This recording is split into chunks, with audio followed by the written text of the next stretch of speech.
ప్రస్తుతం మనతో పాటు Parigi MLA doctor T Rammohan Reddy sir. ప్రధానంగా పాఠ్యపుస్తకాల అంశంపైన కూడా చర్చ జరుగుతుంది. ప్రభుత్వ దృష్టిలోపం వల్లే ఇట్లాంటి పొరపాట్లు జరిగాయని కూడా బీఆర్ఎస్ నేతలు కావచ్చు విమర్శలు చేస్తున్న పరిస్థితి కనిపిస్తుంది. ఏం జరిగింది, ఎలా ఉండబోతుంది, తదుపరి దీన్ని ఎలా రెక్టిఫై చేయబోతుంది? తెలంగాణ రాష్ట్ర వ్యాప్తంగా 24 లక్షల మంది విద్యార్థులకు ప్రొఫెసర్ జయశంకర్ బడిబాట కార్యక్రమంలో భాగంగా, అమ్మ ఆదర్శ పాఠశాలల అభివృద్ధి కార్యక్రమంలో భాగంగా మా ముఖ్యమంత్రి గారి రేవంత్ రెడ్డి గారి ఆదేశాల ప్రకారం తెలంగాణ రాష్ట్ర వ్యాప్తంగా ఉన్న ఎమ్మెల్యేలమంతా ప్రతి మండలంలో ఉన్నటువంటి హై స్కూల్స్కి వెళ్ళి అక్కడ ఒక్కొక్క స్కూల్ లోపల సుమారు 30 లక్షల రూపాయల వరకు కూడా కొత్తగా తరగతి గదులు కట్టడం, వాళ్ళకు డిజిటల్ క్లాస్ రూమ్స్ ఏర్పాటు చేయడం, టాయిలెట్స్ ఏర్పాటు చేయడం, కామన్ డ్రింకింగ్ వాటర్ ఫెసిలిటీకి మంచి టైల్స్ వేసినటువంటి నిర్మాణాలు, ట్యాప్స్ అన్నీ కూడా ఎస్టాబ్లిష్ చేయడం, ఇవన్నీ కూడా కార్యక్రమాలు మేము ప్రారంభోత్సవం చేసినాం. ఆ సందర్భంగా టెక్స్ట్ బుక్స్తో పాటు వాళ్ళకు డ్రెస్సెస్, స్కూల్ డ్రెస్ కూడా ఇచ్చినాం. అదేవిధంగా ఫస్ట్ టైం నోట్బుక్స్ కూడా ఇచ్చినాం ఫ్రీగా. గతంలో ఎప్పుడు కూడా నోట్బుక్స్ ఇవ్వలేదు. ఫస్ట్ టైం రేవంత్ రెడ్డి గారు ముఖ్యమంత్రి అయిన తర్వాత 24 లక్షల మంది విద్యార్థులకు నోట్బుక్స్ కూడా ఉచితంగా ఇచ్చినాం. అయితే తెలుగు వాచకం పుస్తకం లోపల కొన్ని తరగతులకు పొరపాటున అధికారులు చెప్పడం ఏంటంటే మెయిన్ పేజ్ కాదు, సెకండ్ పేజ్ లోపల ముందు మాట అని ఉంటుంది. ఆ ముందు మాట లోపల మాజీ ముఖ్యమంత్రి చంద్రశేఖర్ రావు గారి పేరు, అప్పుడు ఉన్నటువంటి మంత్రుల పేర్లు ఇవన్నీ కూడా పెట్టి వాళ్ళు ప్రింట్ చేయడం జరిగింది. దానికి సంబంధించింది నేను కూడా పరిశీలన చేసినాను. ఆ రోజు చేసి స్థానికంగా ఉన్న మా కలెక్టర్ నారాయణ రెడ్డి గారి దృష్టికి ఆ టెక్స్ట్ బుక్ ఫోటో తీసి పంపించినాను. దాన్ని రెక్టిఫై చేయాలంటే వెంటనే తను రిప్లై కూడా ఇచ్చాను, రెక్టిఫై చేస్తామని. అదేవిధంగా నా 2 మండలాలు మహబూబ్నగర్ జిల్లాకు ఉంటే అక్కడ రవి నాయక్ గారు కూడా పంపిస్తే తను కూడా ఆ పేజ్ తీసి ఇంకో పేజ్ పెడతామన్నారు. నేను తర్వాత విద్యాశాఖ ముఖ్య కార్యదర్శి బుర్రా వెంకటేశం గారితో కూడా మాట్లాడాను. తను కూడా చెప్పడం జరిగింది. దీనికి సంబంధించిన ఎన్సీఆర్టీ అధికారులకు నోటీసులు జారీ చేసినాం. 3 రోజులలో వివరణ ఇవ్వాలని చెప్పి కోరినాం.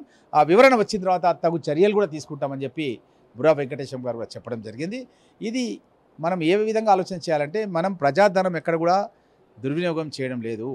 విద్యార్థులకు సరైన సమాచారం ఇవ్వాల్సినటువంటి బాధ్యత ప్రభుత్వం పైన ఉంది.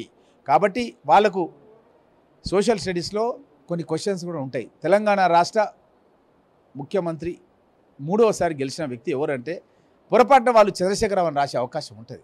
రేవంత్ రెడ్డి గారు అని రాయాలంటే సరైన సమాచారం ఇవ్వాల్సినటువంటి బాధ్యత ఉంటుంది. కాబట్టి ఆ పేజ్ ఒకటి తొలగించి ఇంకో పేజ్ యాడ్ చేస్తారు. అది కూడా స్థానికంగా ఎంఈఓల ఆధ్వర్యంలోనే జరిగేటట్టుగా ప్రభుత్వం ఆదేశాలు జారీ చేసింది. కాంగ్రెస్ ప్రభుత్వం గతం లోపల ఉమ్మడి జిల్లాలు ఉన్నప్పుడు నవోదయ పాఠశాలలు, ఉదాహరణకు మా రంగారెడ్డి జిల్లాది షేర్లింగంపల్లిలో ఉంది.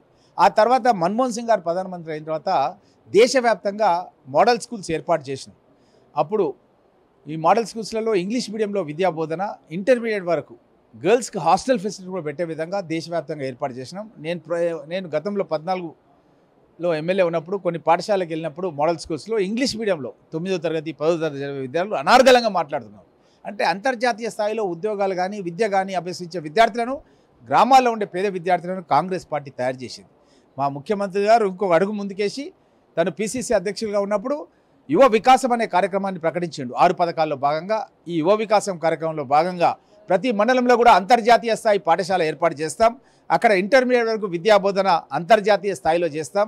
డాక్టర్ బిఆర్ అంబేద్కర్ గారు ఒక పేద కుటుంబంలో పుట్టి మన దేశానికే రాజ్యాంగాన్ని తయారు చేసినట్టు విధంగా మన పేద విద్యార్థులు కూడా విదేశాలకు వెళ్ళి ఇంకా ఉన్నత విద్యను చదివే విధంగా, ఉద్యోగాలు చేసే విధంగా, మళ్ళీ స్వగ్రామాలకు వచ్చి గ్రామాల అభివృద్ధి కృషి చేసే విధంగా మంచి కార్యక్రమంతో ముందుకు వెళ్తున్నాం.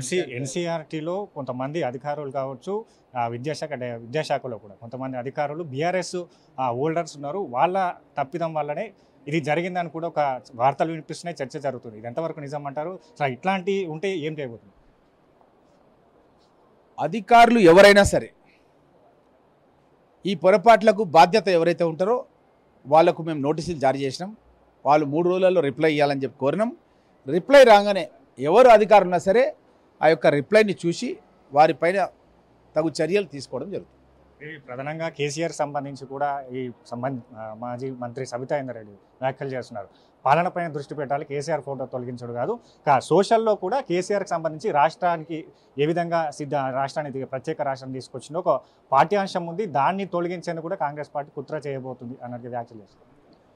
చాలామంది ఉపాధ్యాయులు, పేరెంట్స్ మేధావులు మా దృష్టికి తీసుకొస్తున్నారు.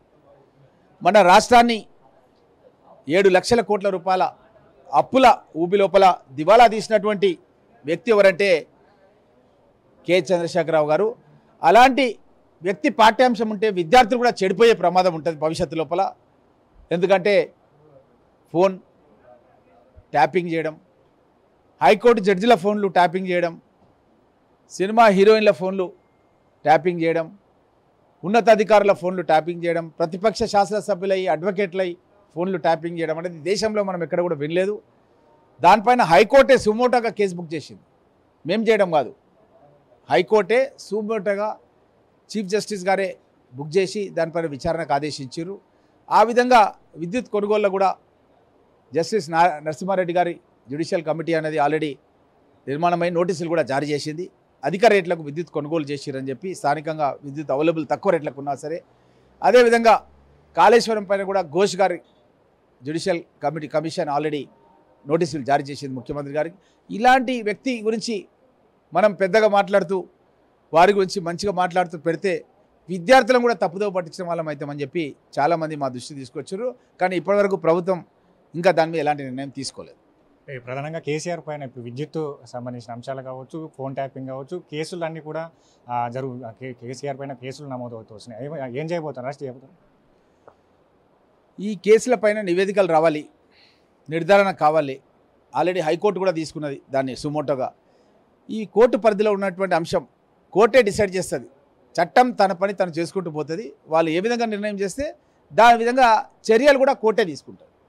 ధన్యవాదాలు. ప్రధానంగా మొత్తంగా ఏదైతే పాఠ్యాంశాలు పుస్తకాల అంశంలో ముందు మాటకు సంబంధించిన పేజీకి సంబంధించి కొంతమేర తప్పులు దొరలాయి. దాంట్లో పొరపాటుల కారణంగా ముద్రణలో తప్పులు జరిగాయి. వాటి అన్నిటిని కూడా రెక్టిఫై చేస్తుంది రాష్ట్ర ప్రభుత్వం.